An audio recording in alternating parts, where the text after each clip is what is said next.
দর্শক, এখন থেকে বিভিন্ন খেলাধুলার বিষয়কে নির্দিষ্ট এজেন্ডা বানিয়ে সপ্তাহ জুড়ে প্রতিবেদন প্রচার করব আমরা। ক্লিয়ারম্যান খেলার মাঠের আগামী সপ্তাহের এজেন্ডা বিকেএসপির 7 কাহন। দেখার আমন্ত্রণ জানিয়ে শেষ করবো আজকের অনুষ্ঠান। শুভরাত্রি।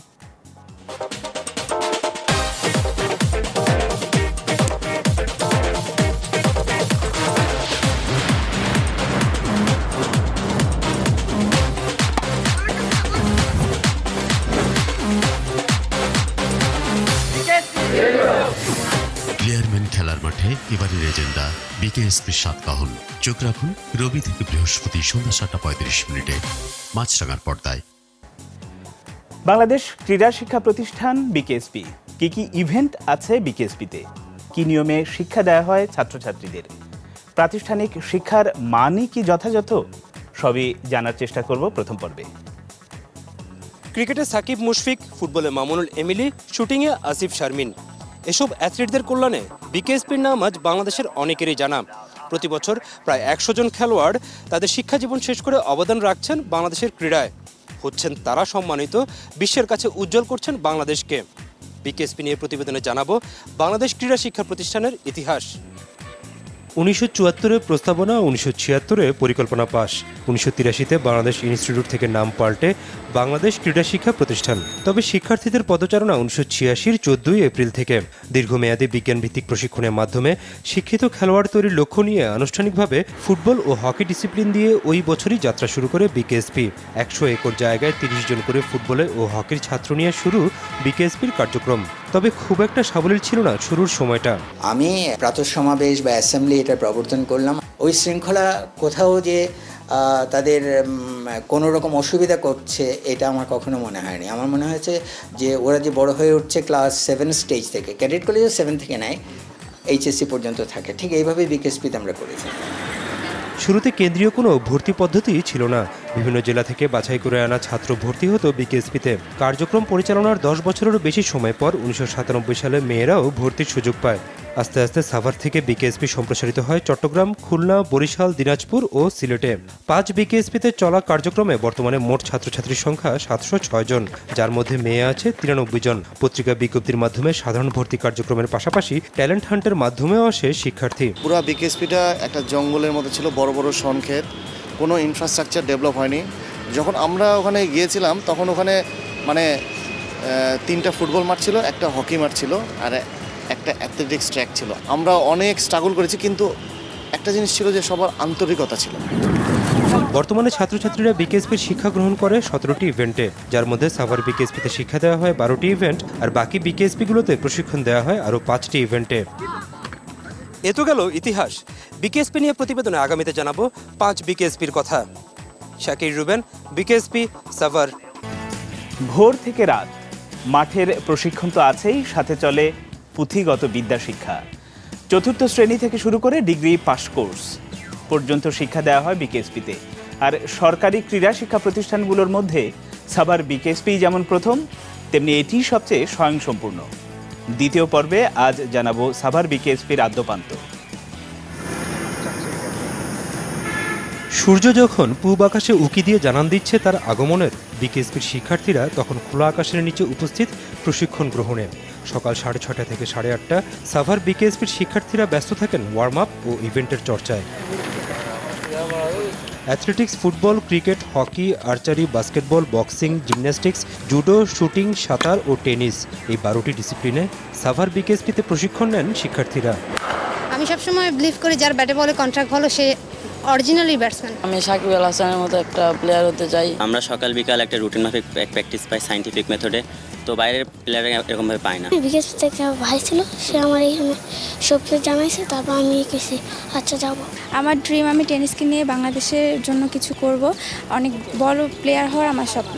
এজ গ্রুপের যে ট্রেনিং ম্যানুয়ালটা ফিফা কর্তৃক স্বীকৃত বা এফসি কর্তৃক যে ট্রেনিং ম্যানুয়াল আছে, আমরা পুরোপুরি ওটা ফলো করি। বিকেএসপি থেকেই যা অ্যাথলেট তৈরি হয় বাংলাদেশের, কারণ আমরা বিগত দিনের থেকে এখনকার যে আমাদের পারফরমেন্স অনেক অনেক ভালো হচ্ছে। সকালের প্রশিক্ষণ শেষে পুঁথিগত বিদ্যার অধ্যয়ন। এখানে দেশের অন্যান্য সাধারণ শিক্ষার্থীদের মতোই পাঠ নেন ছাত্রছাত্রীরা। যতটা কড়াকড়ি প্রয়োজন একজন ভালো খেলোয়াড় তৈরির জন্যে, ডিসিপ্লিন রক্ষা করার জন্য ততটাই নিয়মকানুন এখানে আমরা ইম্পোজ করি। সকালের মতো বিকেলেও প্রশিক্ষণে ব্যস্ত থাকেন বিকেএসপির শিক্ষার্থীরা। দীর্ঘমেয়াদী বিজ্ঞানভিত্তিক প্রশিক্ষণের মাধ্যমে শিক্ষিত খেলোয়াড় তৈরি বিকেএসপির মূল উদ্দেশ্য। আর এজন্য দেশের 6 বিকেএসপির মধ্যে কেবল সাভারই আছে স্পোর্টস সায়েন্স। 2001 সাল থেকে প্রতিষ্ঠানের সব শিক্ষার্থী সুযোগ পাচ্ছে এই বিষয়ে পড়াশোনার। ক্রীড়ার সঙ্গে বিজ্ঞান যে ওতপ্রোতভাবে জড়িত, এই বিষয়টি স্পোর্টস সায়েন্সের মূল প্রতিপাদ্য। Science of sports training, exercise psychology, sports biomechanics, sports medicine ও স্পোর্টস সাইকোলজি বিষয়ে বিকেএসপিতে শিক্ষা দেওয়া হয় শিক্ষার্থীদের। এসব বিষয়ে যেমন ডিপ্লোমা কোর্স করতে পারে বাইরের যে কোনো শিক্ষার্থী, তেমনি বিকেএসপিতে এসে প্রশিক্ষণ নেওয়া যে কোনো ইভেন্টের জাতীয় দলের খেলোয়াড়রাও সুযোগ নিতে পারে স্পোর্টস সায়েন্সের। সাভার বিকেএসপির মতো স্বয়ংসম্পূর্ণ না হলেও ছোট পরিসরে কার্যক্রম চলছে চট্টগ্রাম, খুলনা, বরিশাল আর দিনাজপুরে। তবে সিলেট বিকেএসপি থাকলেও ফুটবল একাডেমি হিসেবে 5 বছরের জন্য বরাদ্দ দেওয়া হয়েছে বাংলাদেশ ফুটবল ফেডারেশনকে। কেমন চলছে ঢাকার বাইরের বিকেএসপিগুলো, চলুন জেনে নিই।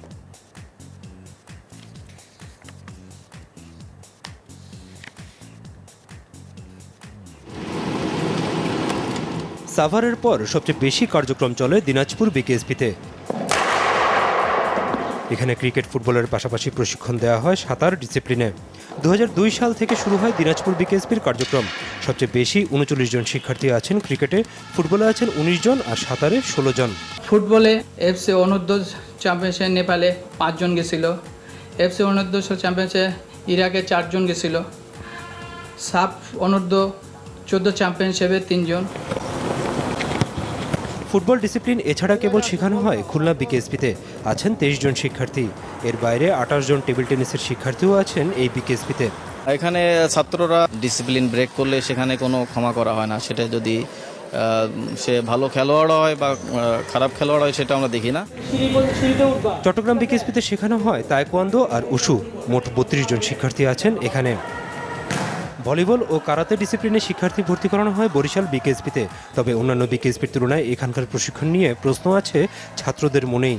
আমাদের কোচ একজন, আমাদের কোচ দুজনে, আমাদের এখানে 9 এবং 10। কোচের কারণে আমাদের খেলাধুলা অনেক সমস্যা আছে।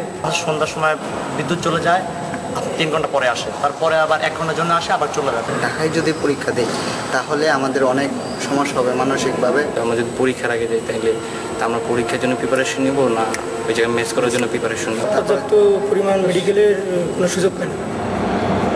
চট্টগ্রাম, খুলনা ও বরিশাল বিকেএসপিতে কার্যক্রম শুরু হয় 2012 সাল থেকে। আর সিলেট বিকেএসপির অবকাঠামো নির্মাণ হওয়ার পরপরই 5 বছরের চুক্তিতে ফুটবল ফেডারেশনের একাডেমির জন্য লিজ দেওয়া হয়। অবশ্য সংস্কার কাজ শেষ না হওয়ায় এখন পর্যন্ত এই বিকেএসপি ব্যবহার করতে পারছে না বাফুফে। আর পাশেই নতুন ক্যান্টনমেন্ট তৈরি হওয়ার কারণে বাফুফের অনুমতি নিয়ে বর্তমানে এই বিকেএসপির আবাসন সুবিধা ব্যবহার করছে বাংলাদেশ সেনাবাহিনী। বিকেএসপির শিক্ষার্থী হিসাবে সফল অনেকেই দেশকে নেতৃত্ব দিচ্ছেন বিভিন্ন ডিসিপ্লিনে। ক্রিকেটে যেমন আছেন সাকিব মুশফিক, তেমনি ফুটবলে মামুনুল এমিলিদের সঙ্গে আছেন অন্যান্য ইভেন্টে দেশ সেরা অ্যাথলিটরা। তবে প্রশ্ন বিকেএসপির বর্তমান প্রাতিষ্ঠানিক শিক্ষার মান এবং কিছু অনিয়ম নিয়ে। বিকেএসপিতে খেলেই সাকিব আল হাসান এখন দেশের গণ্ডি ছাড়িয়ে হয়েছেন বিশ্বসেরা ক্রিকেট অলরাউন্ডার। ক্রিকেট ডিসিপ্লিনে যেমন মুশফিক, রাজ্জাক, নাসির, মুমিনুল সহ অনেকেই আছেন, তেমনি ফুটবলে মামুনুল এমিলিদের পাশাপাশি বিকেএসপি গর্বিত কমনওয়েলথের স্বর্ণজয়ী শুটার আসিফ হোসেন খানকে নিয়েও। সার্বিক দিক দিয়ে বিকেএসপি অনেকটাই উন্নত করেছে। যেমন আমাদের বেল হ্যাঙ্গার হয়েছে, শুটিং রেঞ্জের কিছু ডেভেলপ হয়েছে, ক্রিকেট গ্রাউন্ড আরও 2টা হয়েছে, সুইমিং হয়েছে, আর প্লাস আঞ্চলিক যে জায়গাগুলো হয়েছে সেখানেও অনেক ভালো প্রশিক্ষণ হচ্ছে। আমরা যখন ছিলাম তখন ডিসিপ্লিন খুব কড়া ছিল। হোস্টেলে টাইম মেনটেন সবচেয়ে বেশি ছিল, সিনিয়রদের রেসপেক্ট ছিল। এখন দেখবেন সকালে কিন্তু অনেক সময় ট্রেনিং হয় না, বিকালে হয়, তাও ঠিক মতো হয় না। এইসব জিনিস অনেক চেঞ্জ। তবে প্রশ্ন, বিকেএসপিতে প্রাতিষ্ঠানিক শিক্ষার শেষ ধাপ ডিগ্রি পাস কোর্স হলেও দেশ সেরাদের প্রায় কেউই পড়েননি এই শ্রেণী পর্যন্ত। এইচএসসি শেষ করে বিভিন্ন বিশ্ববিদ্যালয়ে বা তার আগেই তারা ব্যস্ত হন জাতীয় বা ক্লাব দলের খেলায়। আর বিকেএসপি তাদের পাস কোর্সে তখন শিক্ষার্থী ভর্তি করায় নতুন করে। সাবেকদের অভিযোগ, এতে করেই পরিবেশ নষ্ট হয় বিকেএসপির। এমনকি অভিযোগ আছে বিকেএসপিতে ভর্তি নিয়েও। এটা বাংলাদেশের একটা নিয়ম বা কালচারে পরিণত হয়েছে, যে কোনো জায়গায় কোনো স্টুডেন্ট ভর্তি হোক বা কোনো কর্মক্ষেত্রে নিয়োগ হোক, সেখানে রিকোয়েস্ট, অনুরোধ আসে এটাকে প্রেশার বলবো না, অনুরোধ আসে। কিন্তু আমরা এখন পর্যন্ত ছাত্র ভর্তির ব্যাপারে আমি আশা অবধি 2 বছর আমরা ভর্তি নিয়েছি, আমি এখন পর্যন্ত কোনো কম্প্রোমাইজ করিনি। অভিযোগ আছে বিকেএসপির ইভিনিং ক্লাস নিয়েও, সেখানে শিক্ষকরা টিউশনি করে বলে আপত্তি সাবেকদের। তবে বিকেএসপির মহাপরিচালক বলছেন সেটা ছাত্রছাত্রীদের পরের দিনের প্রস্তুতিমূলক ক্লাস, যদিও এর বিনিময়ে কিছুটা সম্মানই দেওয়া হয় শিক্ষক শিক্ষিকাদের। বাংলাদেশের ক্রীড়ায় বিকেএসপির অবদান এখনও অসামান্য। তবে দেশের বিকেএসপিগুলো এখন যেভাবে চলছে তাতে কিছু ডিসিপ্লিন ছাড়া আন্তর্জাতিক মানসম্পন্ন খেলোয়াড় পাচ্ছে না দেশ। সাবেকদের চাওয়া মাঠের খেলার পাশাপাশি প্রাতিষ্ঠানিকভাবেও যেন শিক্ষিত খেলোয়াড় পায় বাংলাদেশ। এই ছিল বিকেএসপি সাতকাহন। আগামীতে জানবেন আপনারা বাংলাদেশের শুটিংয়ের বর্তমান। শাকির রুবেন। দর্শক, গত 4 দিন বিকেএসপির সাতকাহন ব্যানারে আমরা আপনাদের 4টি সিরিজ রিপোর্ট দেখিয়েছি, যেখানে ক্রীড়াঙ্গনে বিকেএসপির অবদানের কথা যেমন ছিল, তেমনি ছিল কিছু সমস্যার কথাও। ক্রীড়াঙ্গনে বিকেএসপির অবদান অসামান্য বলে মন্তব্য করেছেন যুব ও ক্রীড়া প্রতিমন্ত্রী বীরেন শিকদারও। সঙ্গে জানিয়েছেন এই প্রতিষ্ঠানকে বিশ্ববিদ্যালয়ে রূপান্তরের পরিকল্পনার কথা। বাংলাদেশের ক্রীড়া অঙ্গনে বাংলাদেশ ক্রীড়া শিক্ষা প্রতিষ্ঠান আমার মনে হয় যথেষ্ট অবদান রেখেছে এবং তাদের যে কর্মকাণ্ড সেটা বাংলাদেশের ক্রীড়ার ক্ষেত্রে যথেষ্ট গুরুত্বপূর্ণ। আগে ইন্টারমিডিয়েট পর্যায়ে পর্যন্ত ছিল, ডিগ্রি পর্যন্ত চালু করা হয়েছে।